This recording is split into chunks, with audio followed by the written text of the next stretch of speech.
Last year, I reviewed an e-bike that changed my expectations for sub-$1,000 e-bikes. Pocket rocket performance, fat tires, a folding frame, and priced at under $900, the Lectric XP has become a popular bike. But that doesn't mean Lectric got complacent with its success, because they've released a new Step-Thru model, and this makes me wonder, can lightning strike twice for Lectric? Fortunately, they sent me a new XP Step-Thru model so I can run it through its paces and find out. Note here, as always, this is not sponsored nor have I been paid for my review. This is all my opinion based on my experience with the bike.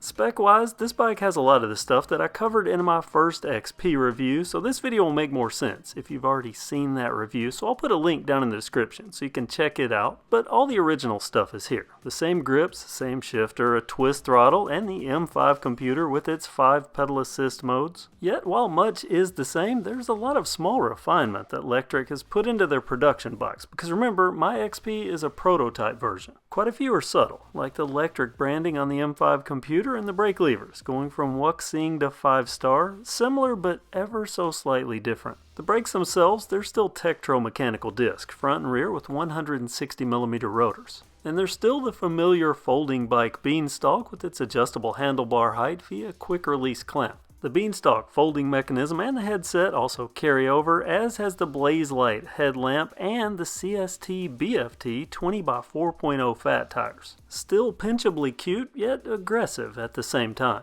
A rigid fork still holds onto those fatties, and they're wrapped in fenders that were steel, then aluminum, now steel again. But per Lectric, they've been reinforced, more on that in a second. First, and the big difference, which is visibly obvious and from the name, the new Step-Thru frame, it's aluminum and low, and considerably easier to step over to get on and off the bike, which I think is going to be the main appeal.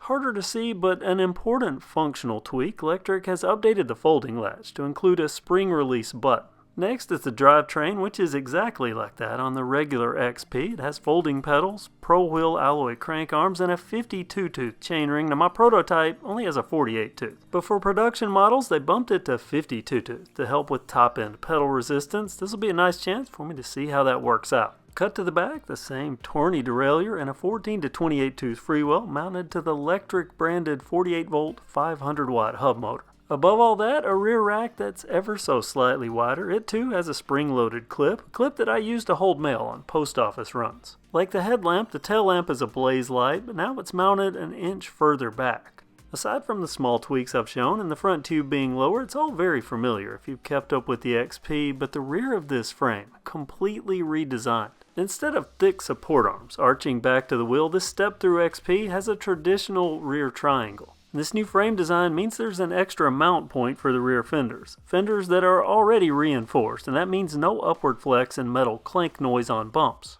I'm not going to get too technical in this video, I'll save that for a follow-up for my gearhead viewers, but it is important to point out that the XP has grown since my prototype. And if I understood Lectric correctly, they said the Step-Thru is 10mm longer than the standard XP, but I only have my prototype to compare. And versus the prototype, this is 1.5 inches longer from axle to axle, but it's actually shorter from the center of the bottom bracket to the center of the rear axle by 1/2 inch. But it makes it up on the front end because it's considerably longer from the center of the bottom bracket to the center of the front axle. Is that going to make a massive difference in the ride? We'll see.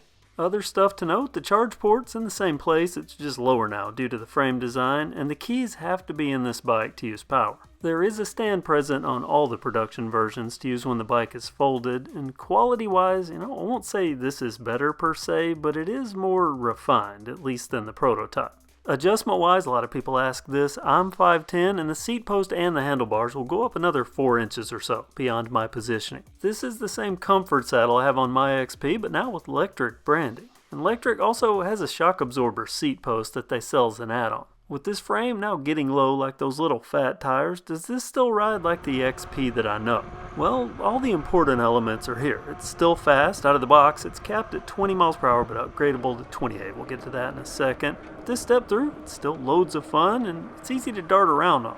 And these are all clips from my first day of riding, but I have almost 2 months of saddle time on this bike, and I can tell you that I do notice that it's shorter in the rear and longer in the front, but it's not as massive of a change as I would have thought knowing the specs. And this is kind of pushing it, but if I had to have one word, I would say ever so slightly more comfort.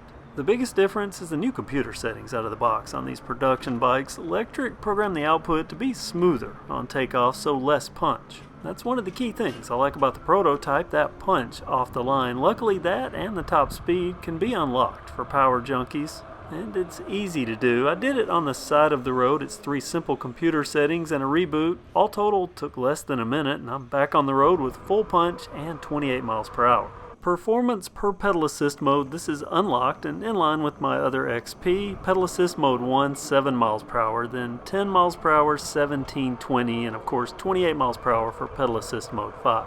And I don't normally do this, but after reading how many people got worked up because I went over 20 miles per hour in my original video, this one's for you guys. And I went a step further, seeing just how far back I had to get before I could exceed the speed limit from a dead stop. It turns out it's around 50 yards, where I can pass doing around 25. How about an added bonus, plus the limit throttle only, which is around 22 miles per hour. I kid, but in all seriousness, I'm trying to show that under supervised conditions and unlocked, the Step-Thru Lectric XP can do 28 miles per hour. It makes sense considering it's the same motor, so it's going to have the same uphill performance too. It will throttle only up some big hills, but gets steep enough and I can hear the motor tax, and the speed slows down to about 6 or 7 miles per hour. I start feeling guilty and use a pedal assist mode, which works so well that even on the steepest of hills it makes for near effortless pedaling. About that 52 tooth, it does reduce but not eliminate the run out of pedal effect. As you can see, I can vary cadence with no slowdown, which is a telltale sign. And cadence on-off is something the XP does acceptably well. It's not the best handoff I've experienced, but considering the power output, it's very well done. There's my early ride summary for this new Step-Thru. It's all the stuff I love about my standard XP. It's got XP power and XP fun, but it's more refined, I would say. Slight bit of polishing that makes me wonder how they kept this under $900.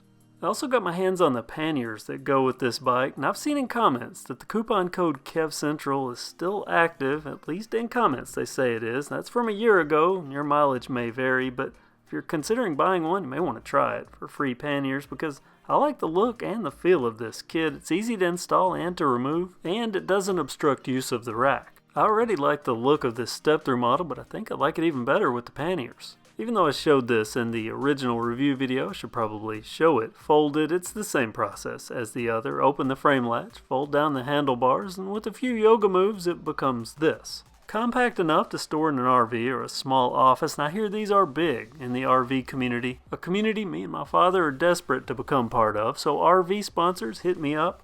Battery removal, also easy. Unlock it, remove the key, and it slides right out. The battery itself, electric laser etching on both sides. It's labeled LG lithium ion, 48 volts, 10.4 amp hour. There's even a handle for easier removal. The lock mechanism, it turns the juice on and off and also works the retaining pin. Easy peasy. My only pet peeve is the requirement that the key has to be in the bike for the power to be on.